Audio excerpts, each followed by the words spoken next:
October 23 ಎಲ್ಲರ ಚಿತ್ತವು ಆ ಡೇಟ್ನ ತವೆ ನೆಟ್ಟಿದೆ. ಖರ್ಗೆ ಕೋಟೆಗೆ ಇಡೀ ಕೇಸರಿ ಪಡೆ ಮುತ್ತಿಗೆ ಹಾಕಲು ಹೊರಟಿದೆ. ಇದಕ್ಕೆ ಪ್ರಿಯಾಂಕ್ ಸೆಡ್ಡು ಹೊಡೆದು ಸಂಘರ್ಷಕ್ಕೆ ಸಿದ್ಧ ಅಂತ ಪಂಥಾಹ್ವಾನ ಕೊಟ್ಟಿದ್ದಾರೆ.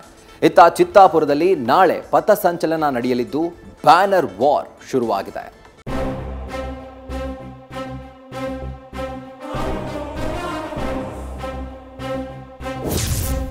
ಈ ಹಬ್ಬ ಕತ್ತಲು ಬೆಳಕಿನ ಹಬ್ಬ. ದಶಮಿಗೆ ಶತಮಾನದ ಸಂಭ್ರಮ ಮುಗಿಸಿದ ಸಂಘರ್ಷಕ್ಕೆ ಹೊಸ ಅಂಕುಶ ಹೇರುವ ಯತ್ನ ಸಾಗಿದೆ.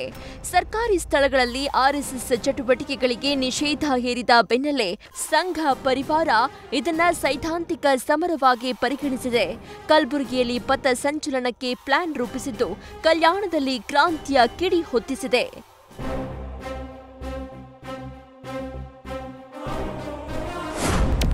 ಖರ್ಗೆ ಕೋಟೆಯಲ್ಲಿ ಕೇಸರಿ ಕಲಹ. ಅಕ್ಟೋಬರ್ 23ಕ್ಕೆ ಮಹಾ ಸಂಘರ್ಷ. ಚಿತ್ತಾಪುರದಲ್ಲಿ ಪಥ ಸಂಚಲನಕ್ಕಾಗಿ ಅಳವಡಿಸಿದ ಬ್ಯಾನರ್ ತೆರವು.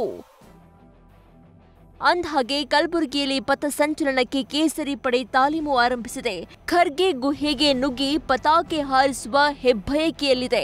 ಆದರೆ ಪಥ ಸಂಚಲನಕ್ಕೆ ಕೇಸರಿ ಪಡೆ ಮನವಿ ಸಲ್ಲಿಸಿದ್ದು ಖರ್ಗೆ ಬೆಂಬಲಿಗರನ್ನ ಕೆರಳಿಸಿದೆ. ಅವರಿಗೆ ಅನುಮತಿ ಕೊಟ್ರೆ ನಮಗೂ ಬೇಕು ಅಂತ ಹಠಕ್ಕೆ ಬಿದ್ದಿದ್ದಾರೆ.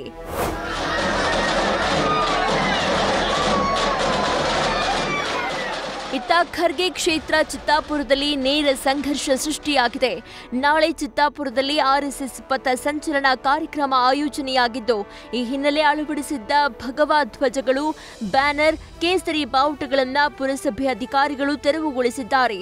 ಕಲಬುರಗಿಯಲ್ಲಿ ಪಥ ಸಂಚಲನ ಮಾಡಲಿ, ಮೊದಲು ಅನುಮತಿ ಪಡೆಯಲಿ ಅಂತ ಪ್ರಿಯಾಂಕ್ ಖರ್ಗೆ ವಾಗ್ದಾಳಿ ನಡೆಸಿದ್ದಾರೆ.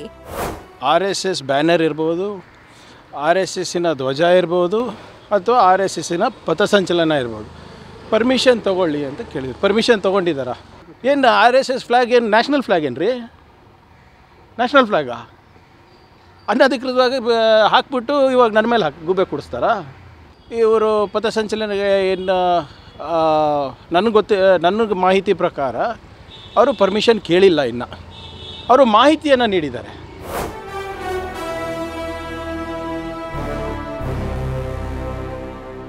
ಈ ಬೆಳವಣಿಗೆ ಕೇಸರಿ ಕಲಿಗಳನ್ನ ಕೆಣಕುವಂತೆ ಮಾಡಿದೆ.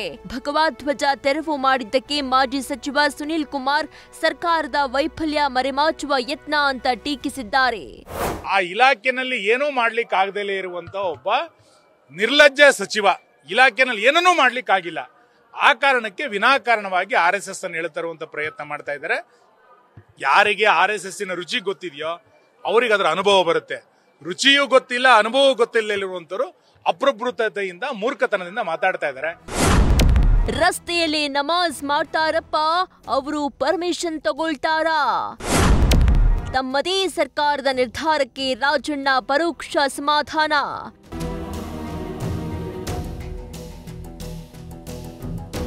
ಸರ್ಕಾರದ ನಿರ್ಧಾರವನ್ನ ಮಾಜಿ ಸಚಿವ ಕೆಎನ್ ರಾಜಣ್ಣ ಕಟಕಟಿಯಲ್ಲಿ ನಿಲ್ಲಿಸಿದ್ದಾರೆ. ರಸ್ತೆಯಲ್ಲಿ ನಮಾಜ್ ಮಾಡ್ತಾರೆ, ಪರ್ಮಿಷನ್ ತಗೊಳ್ತಾರಾ ಅಂತ ರಾಜಣ್ಣ ಬಿಜೆಪಿ ಭಾಷೆಯಲ್ಲಿ ಸರ್ಕಾರವನ್ನ ಟೀಕಿಸಿದ್ದಾರೆ.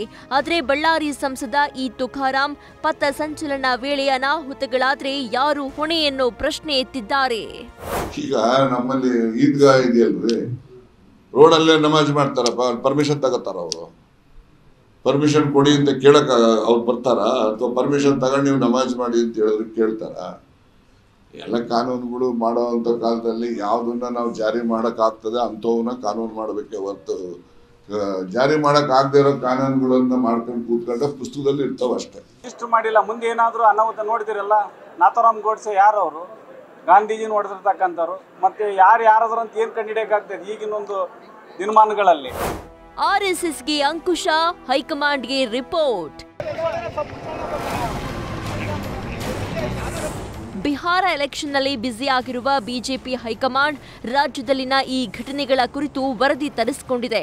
ರಾಜ್ಯದಲ್ಲಿ ಆರ್ಎಸ್ಎಸ್ ಬಗ್ಗೆ ತೆಗೆದುಕೊಂಡ ನಿಲುವುಗಳೇನು, ಸಂಪುಟದಲ್ಲಿ ಆಗಿರುವ ನಿರ್ಧಾರಗಳೇನು, ಸಿಎಂ ಸಿದ್ದರಾಮಯ್ಯಗೆ ಸಚಿವ ಪ್ರಿಯಾಂಕ್ ಖರ್ಗೆ ಬರೆದ ಪತ್ರದಲ್ಲಿನ ಅಂಶಗಳ ಬಗ್ಗೆ ಬಿಜೆಪಿ ರಾಜ್ಯಾಧ್ಯಕ್ಷ ವಿಜೇಂದ್ರ ವರದಿ ಒಪ್ಪಿಸಿದ್ದಾರೆ ಅಂತ ಗೊತ್ತಾಗಿದೆ. 2019ರ ಘಟನೆ ಮರುಕಳಿಸಲು ಪಣ ತೊಟ್ಟಿದೆ.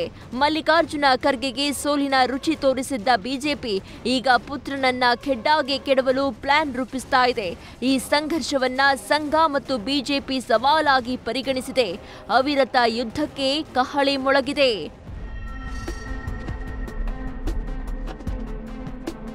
Political bureau, news first. News first ನಿರ್ಭೀತಿಯಿಂದ ನಿಮ್ಮ ಪರವಾಗಿ.